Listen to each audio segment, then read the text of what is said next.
Hi, this is Majnu and welcome to this second visualization training video. Thank you to all who have commented on my first video, because that was important feedback for me to see how this worked out, this idea of training our visualization skills. In this second video I made a few changes. Well, first of all, I'll still read out loud the first 5 moves, so each 5 moves will be you will hear them without seeing the moves on the board yet, so you will visualize these moves. I will try to do this on a slower pace than in the first video, because it was for many actually a bit too difficult. So we'll go a bit slower now. Still 5 moves white and 5 moves of black, then I'll show you the moves, move the pieces on the board, and then we continue with the next 5 visualizing. I also want to give some commentary on the game itself, so we don't only train our visualization skills but also our chess skills. So let's start with the game. Here are the first 5 moves. Magnus Carlsen is playing white, by the way, against Predrag Nikolic in Wijk aan Zee, so that's the Chorus tournament in 2005. Okay, so white, Magnus, these are the first 5 moves. e4, e6, d4, d5, knight to d2, c5, e takes d5, e takes d5, knight g to f3, c4. So perhaps you already recognize the French defense here. Let's have a look at the moves that we just heard. e4, e6, d4, d5, that's the French defense. Knight to d2, c5, attacking the center immediately. e takes d5, e takes d5, so we have a symmetrical pawn structure. Open e-file, and knight to f3 plays by white, and now black advances his pawn to c4. That is a very uncommon move. In this position mostly knight to c6 is played, but the black player plays c4 here, and it's not a very common move. It's well, actually black is advancing this pawn, gaining some space on the queen side, we can say, but on the other hand the dark squares are now in hands of white. In, let's say, the influence of white in the center in these dark squares is quite big, especially e5 actually, because now this pawn is not longer to be traded for the c pawn, so this e5 square becomes an important square for white. Well, let's continue now with the next moves. Here they are. b3, c takes b3, a takes b3, bishop to b4, knight e5, there we are, the dark squares. Black answers knight to e7, bishop to d3, knight b to c6. Okay, so let's have a look. b3. With b3, white is making use of this c4 advance of black, wanting to take on c4, actually threatening to take on c4 right now, winning a pawn. And black decides to take here. Now a takes c, b3, bishop to b4, knight to e5. That's the use of this this strong square e5 now for white, and knight to e7, bishop to d3, developing and placing the bishop on this beautiful diagonal there from d3 to h7. Knight b to c6, also a development move, and attacking the d4 pawn now. Now the question is whether it's it's dangerous or not that this d4 pawn is attacked. Well, let's have a look what happened. I'll read the next 5 moves now. White castles kingside, bishop to c3, rook a4, bishop takes d4, knight takes c6, knight takes c6, bishop a3, bishop e6, knight f3, bishop b6. Okay, so let's see what happened here. Castling kingside. So apparently white isn't worried about black threatening this pawn on d4. Now the reason for that, of course, is that if knight takes d4, I'll just show you on the board, if knight takes d4, then there is bishop to b2, and we have this bishop on this beautiful diagonal attacking the knight. Now if the knight moves away, we have this bishop on this beautiful diagonal towards g7. Another idea is in this position to play rook to a4.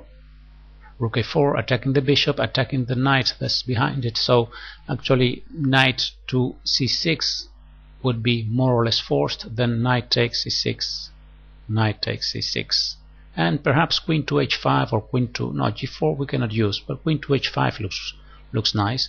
Also options of bishop to b2 or bishop to b5, threatening to take on c6, and then the bishop on b4 falls. So we can say that taking this pawn that is being on pre here on d4 actually gives white quite some active play. So that's why black didn't go into this this sacrifice. He played bishop to c3, attacking the rook and attacking the pawn on d4. So now threatening to take with the bishop. That's what happened also in the game.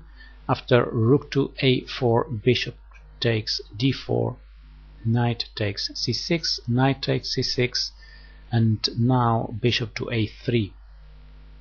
So what is white doing here? White is preventing black from castling kingside. So a move like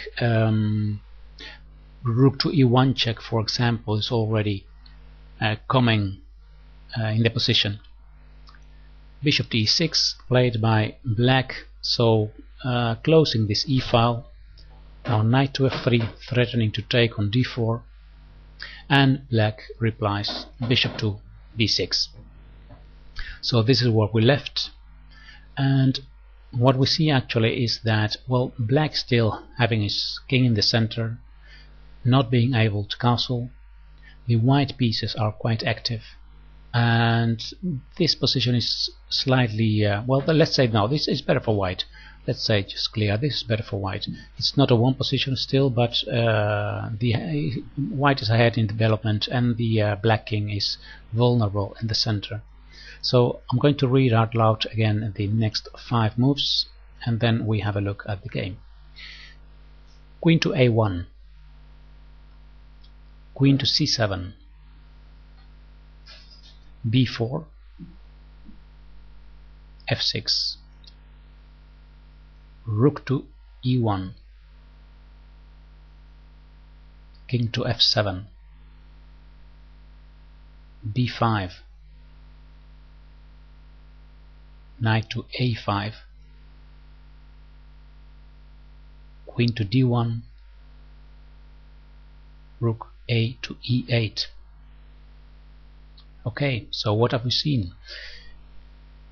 Queen to a1 attacks g7, and apparently it's not easy for black to defend this pawn on g7. So what he does, he plays queen to c7, and well, taking on g7 would have been possible, of course. Then things get very exciting, because if we take here on g7, try to visualize this line. Queen takes g7, castling queenside, and then after castling queenside the rook from d8 goes to g8, placing the rook on this half open g file. Do you see that? So white didn't want to take this risk of giving black counter chances, so he played b4. Now black answered f6, preventing white from taking on g7 and also having a grip on the dark squares e5 and g5. Rook to e1, attacking the bishop on e6, king to f7, defending this bishop and preparing the rook from h8 to go to e8. Now b5 attacks the knight on c6, and this knight goes to a5. Here queen to d1 was played, and rook a to e8, and this is the moment when we left. Now at this point a very strong move happened. Perhaps you would like to try to find it yourself. Just pause the video and have a look at this position and see if you can find a strong attacking move for white. Okay, so I'm going to read now the last 2.5 moves of the game.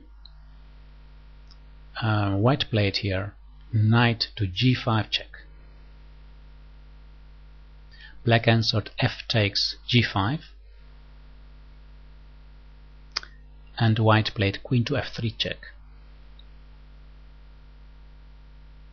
Then the king went to g8, and white played again a very strong move, rook takes e6.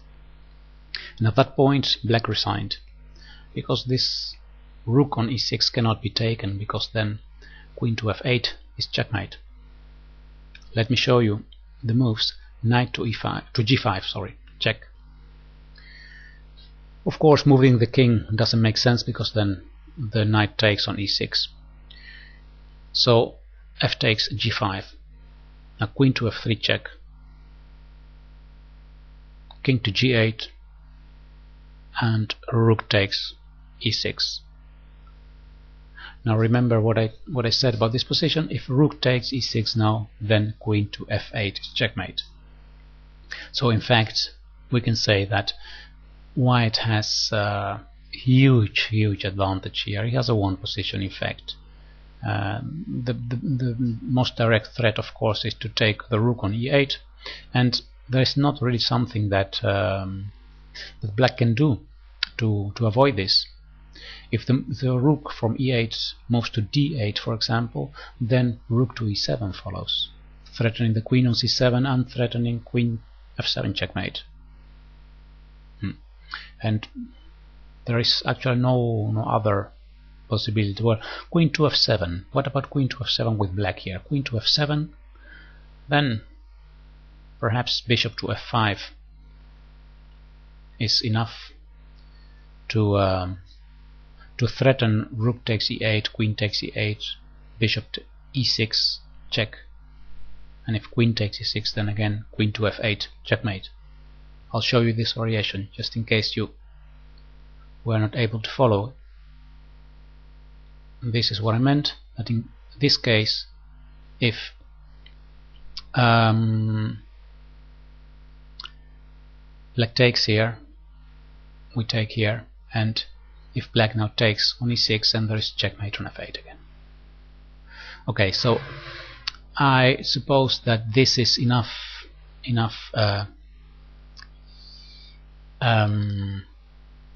exercise for your visualization skills. Now, if you found these exercises difficult to follow the moves, just watch the video a few times. Now you already have seen the whole game one time, so it will be easier a second time to visualize the moves that I read out loud. So it doesn't matter, it just this is just practicing your skills to visualize the moves, and hopefully also this time being also a bit aware of what happened in the game, what the threats were.